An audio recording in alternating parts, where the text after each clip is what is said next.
நமஸ்காரம். நம் ஒவ்வொருத்தர் வாழ்க்கையிலும் திருமணம் ஒரு முக்கியமான நிகழ்வு. விவாகம், கல்யாணம், உத்வாகம், பரிணயம் என்கிற பல பெயர்களில் திருமணம் குறிக்கப்படுகிறது. நாம் எதற்காக கல்யாணம் பண்ணிக் கொள்கிறோம்? இப்ப நான் சொல்லுவது ஆண் பெண் இருவருக்கும் சமம். ஒரு பெண் ஆணை ஏன் மணந்து கொள்ள வேண்டும்? ஆண் பெண்ணை ஏன் மணந்து கொள்ள வேண்டும்? அதற்கு முக்கியமாக இரண்டு பயன்கள் கூறப்பட்டுள்ளன. ஒன்று, இருவரும் சேர்ந்து தர்ம காரியங்களில் ஈடுபட வேண்டும். அதற்காக ஒற்றுமை, அணுக்கம், ஈடுபாடு இவை இருக்க வேணுங்கிறதுக்காகத்தான் ஆணும் பெண்ணும் சேர்கின்றனர். ஆண் மட்டுமே தர்மத்தில் ஈடுபடலாம், பெண் மட்டுமே ஈடுபடலாம். ஆனால் ஒரு உலோகத்தை நாம் பயன்படுத்த வேண்டுமானால், ஒரு பியூர் மெட்டல், அது தனிப்பட்ட உலோகமாக இருந்தால் பயன்பாடு குறைவாக இருக்கும். 2-3 உலோகங்கள் கலந்தால் அதுதான் நன்கு பயன்படும்.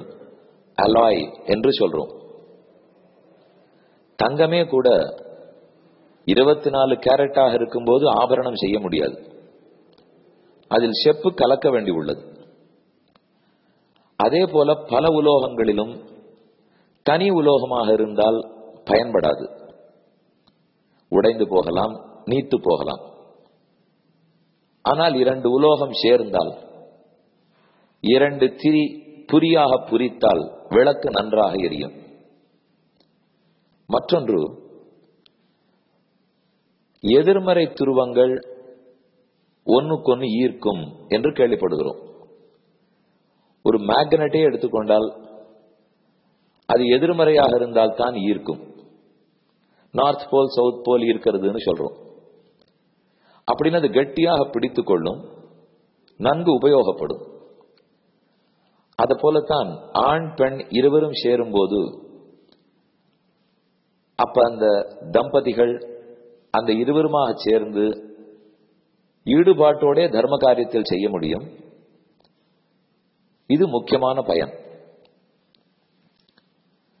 அந்த ஈடுபாடு வலுப்படுவதற்காகவும் மேலும் மேலும் குடும்ப விருத்திக்காகவும் உலகங்கிற சக்கரம் சுழலுவதற்காகவும் ஆண் பெண் இன்பத்துக்காகவும் கல்யாணம் செய்யப்படுகிறது. அப்ப சேர்ந்து செய்தால்தான் தர்மம் சிறக்கும். இதற்காக கல்யாணம். அந்த வாழ்க்கையை ரசிக்க செய்ய வேண்டும். அவர்கள் இருவரும் சேர்ந்து இருப்பது கெட்டியாக இருக்க வேண்டும். தர்ம காரியத்தில் ஈடுபடுவதற்கு அவர்களுக்கும் இன்பம் இருக்க வேண்டும் என்பது மற்றொரு பயன்.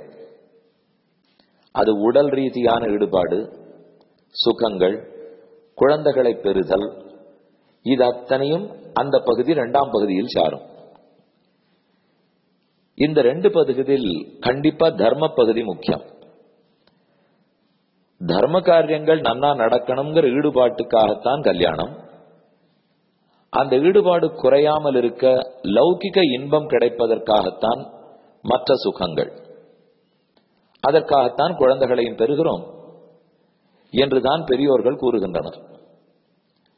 கூரத்தாழ்வான் என்பவர் ராமானுஜருடைய சீடர். காஞ்சிபுரத்திலிருந்து அரக்கோணம் போகும் மார்க்கத்தில் கூரம் என்னும் கிராமத்தில் வாழ்ந்து வந்தவர். கிராமத்துக்கு தலைவராய் பெரும் பணக்காரராய் இருந்தார்.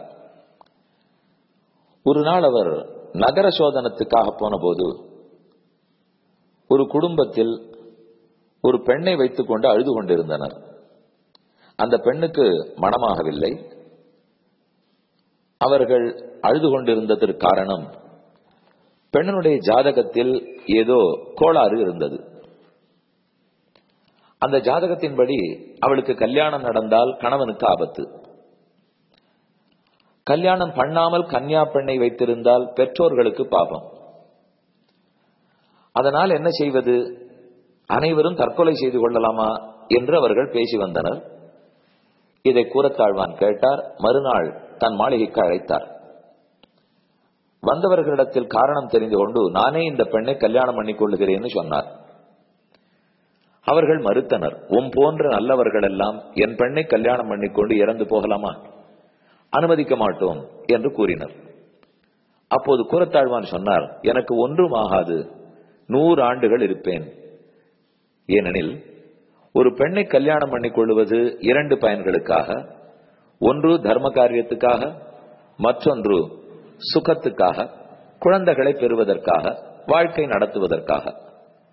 இதில் முதல் செய்ய வேண்டியது மன ரீதியான ஒற்றுமை, இரண்டாவதுக்கு தேவை உடல் ரீதியான சேருதல்.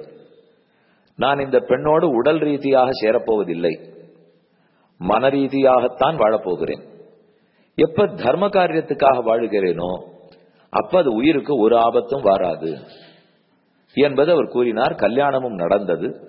நீண்ட காலத்துக்கு நன்கு வாழ்ந்தனர், பெரும் தொண்டுகளில் ஈடுபட்டனர். அப்ப இதுல இருந்து நாம தெரிஞ்சுக்கிறது கல்யாணத்தினுடைய முக்கியமான பயன். ஆனால் நாம் அப்படித்தான் வாழ்கிறோமா, சிந்தித்து பார்க்க வேண்டும். தர்ம காரியம், பக்தி, பிரம்மத்தை தேடுதல், அறிதல், இதுதான் இருவரும் ஒன்று சேர்வதற்கு முக்கியமான பயன். அதில் ஈடுபட வாழ்க்கை நன்றாகவே ரசிக்கும், குடும்பமும் நன்றாகத்தான் இருக்கும். அப்ப குழந்தையே பெற்றுக்கொள்ள வேண்டாமா, சுகம் கூடாதா என்றால் கண்டிப்பா பெற்றுக்கொள்ள வேண்டும், சுகமும் பட வேண்டும். எதற்காக? முதல் பயனான தர்ம காரியம் நன்கு நடப்பதற்காக. ஆனால் நாம் தர்ம காரியத்தை பின்பக்கம் தூக்கி வைத்துவிட்டு சுகத்தை முன்னால் தூக்கி வைத்து விட்டோம். அதற்குத்தான் முதன்மை கொடுத்து விட்டோம். அதனால் தான் சட்டென்று கோபம், தாபம், மனவருத்தம், டிப்ரெஷன், டைவர்ஸ் என்று பலதை நோக்கி சென்று கொண்டிருக்கிறோம். இதை நாம தான் சிந்தித்து பார்க்க வேண்டும். மேலும் குழந்தை பெறுகிறோம் என்றால் அதற்கும் பயன் இருக்கிறது. நம்ம சொத்தை கொடுக்கறதுக்காக மட்டுமில்லை, உடல் சுகத்துக்காக மட்டுமில்லை. பகவானுடைய ஆச்சாரியர்களுடைய பெயரை அந்த குழந்தைக்கு வைக்கலாம். ஆணாக இருக்கட்டும் பெண்ணாக இருக்கட்டும் வைக்கலாம். பெண்ணா இருந்தால் நாச்சியார் பெயர், பிள்ளையாக இருந்தால் பெருமான் பெயர், ஆச்சாரியர்களுடைய பெயரை வைக்க போகிறோம். மேலும் நாம் என்ன பக்தி தெரிந்து கொண்டிருக்கிறோமோ, பெருமானை பூஜிக்கிறோமோ, அந்த பூஜையை அடுத்தவரிடத்தில் கொடுக்க வேண்டுமே. நம்ம இல்லத்தில் பெருமாள் உள்ளார், வாழையடி வாழையாக, குடும்பம் குடும்பம், சந்ததி சந்ததியாக அந்த பெருமானுக்கு பூஜை நடக்க வேண்டும்.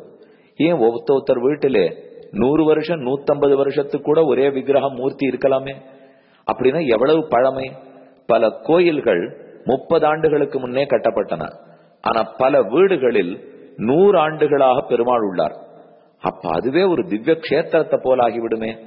12 சால கிராம மூர்த்திகளை ஒரு சேர ஒரு வீட்டில் இருந்தால் ஒரு திவ்ய கஷேத்திரம். அப்ப அந்த கஷேத்திரத்தை பொறுப்பு ஒப்படைக்க வேண்டுமே. அதற்கு மகனோ மகளோ கண்டிப்பாக வேண்டும். இப்படி மிக முக்கியமான பயன்கள் இருக்கும்போது அதை மறந்து ஏதோ ஒரு சுகத்துக்காக மட்டும்ங்கிறது நாம் நினைக்க கூடாது. ஆக திருமணத்தினுடைய உயர்ந்த பயனை ஒவ்வொருத்தரும் புரிந்து கொள்ள வேண்டும். ஆடியோ பிராட்காஸ்டை உங்களுக்காக வழங்குபவர் ஸ்ரீ வேலுக்குடி கிருஷ்ணன் சுவாமி. இந்த ஆடியோ பிராட்காஸ்டை தினமும் உங்கள் மொபைலில் பெற முதலில் 9443219021 என்ற எண்ணை உங்கள் மொபைலில் சேவ் செய்யவும். பிறகு இந்த எண்ணிற்கு ஒரு வாட்ஸ்அப் மெசேஜ் அனுப்பவும். தினந்தோறும் இந்த ஆடியோ பிராட்காஸ்டை கேட்டு மகிழவும்.